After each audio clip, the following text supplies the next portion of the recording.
Sir నమస్కారం sir. Sir ఏం చెప్తారు? పులివెందుల్లో ఏం జరుగుతోంది అసలు? పూర్తిగా ఆ హైట్ డ్రామా అని కూడా చాలామంది చెప్తున్న పరిస్థితులు. అక్కడ చూస్తే కనుక ఏదో పెద్ద ఎత్తున జనాలు వచ్చారు జగన్మోహన్ రెడ్డిని చూడడానికి, వినతి పత్రాలు అందించడానికి ప్రజా దర్బార్లో అనేది.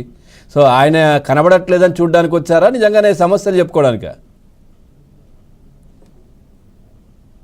జగన్మోహన్ రెడ్డి పరిస్థితి ఎట్లుందంటే ఏం భయ పన్నావు అంటే కాదు భయ్ లఘులు అన్నాడట.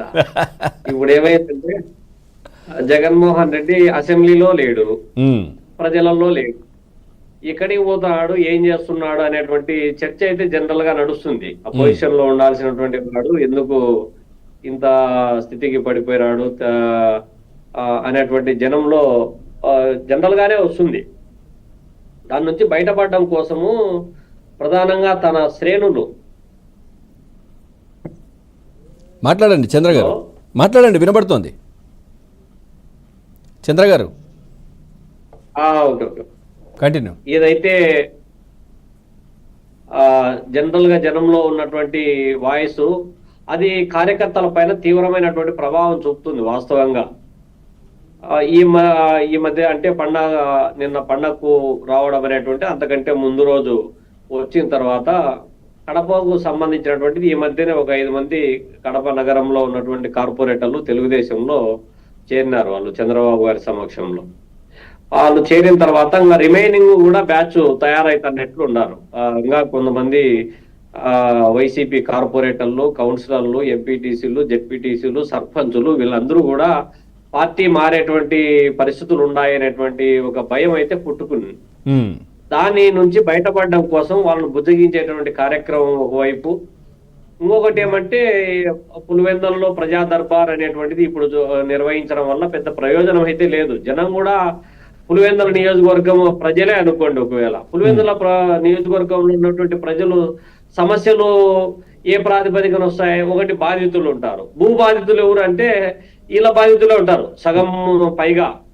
ఎవరు? జగన్మోహన్ రెడ్డి ద్వారా వేధించబడినటువంటి వాళ్ళు, ఇబ్బంది పడినటువంటి వాళ్ళు, వాళ్ళ ద్వారా దాడులకు గురైనటువంటి వాళ్ళు, వాళ్ళ భూములు లాక్కున్నటువంటి వాళ్ళు, ఇటువంటి వాళ్ళే ఉంటారు.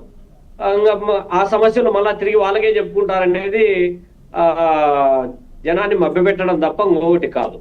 ఇది ఒక సెట్టింగ్ టైపు. జనరల్ గా కూడా జగన్మోహన్ రెడ్డికి జనం వచ్చినట్లు, తోసుకున్నట్లు, పట్టనంత జనం వచ్చినట్లు ఈ క్రియేటివిటీ మొదటి నుంచి ఉంది. చాలా మంది వాళ్ళ కార్యకర్తలే చెప్తా ఉంటారు, ఆడికి పోతే జనం ఉండరు, పాడుండరు. ఎందుకు మొన్న సిద్ధం సభలలో చూసినాం కదా, గ్రీన్ మ్యాట్లు వేసి హడావిడి చేయడం. ఈ హడావిడి ఒక దశలో ఒక ఆయన చెప్తా ఉన్నాడు, వాళ్ళ ఆయనతో కూడా రాజకీయం చేసినాం కానీ ఒక ఆయన సొక్కాదించి పంపించారు. ఏది గవర్నమెంట్లోకి రాకముందే సొక్కాదించి పంపిస్తే ఏం ఆడ జనం ఉన్నారంటే జనము లేరు, పాడు లేరు, వాళ్ళే అంతా తోసేస్తారు. ఆ పెనుగులాటలో సొక్కాదించారు వీళ్ళు. రాజకీయాలు చూసినాం కానీ ఇటువంటి రాజకీయాలు నేను చూడలేదు, ఇంత అవసరమా అనేటువంటి పద్ధతిలో, అంటే జనం అసహించుకునేటువంటి స్థితిని కలగజేయడం అనేటువంటిది మొదటి నుంచి వస్తున్నటువంటి పరిస్థితి. జగన్మోహన్ రెడ్డి జనం నుంచి దూరం అవుతా ఉన్నాడు ప్రధానంగా. ఎందుకంటే జనానికి ఒక ఎక్స్పెక్టేషన్స్ ఉండేటివి. ఇతని అధికారంలోకి వస్తే ఏదైతే చేస్తాడనుకున్నారో 151 అసెంబ్లీ స్థానాలు కట్టబెడితే 151 అసెంబ్లీ స్థానాలు కట్టబెట్టిన తర్వాత జనానికి ఎవరిని కూడా దగ్గరికి రానిలేదు, కార్యకర్తలు రానిలేదు, ప్రజాప్రతినిధులు రానిలేదు. తన మంత్రివర్గంలో ఉన్నటువంటి వాళ్ళే ముత్తుకుంటున్నారు. ఇప్పుడు చాలా మంది బహిరంగంగా ప్రకటన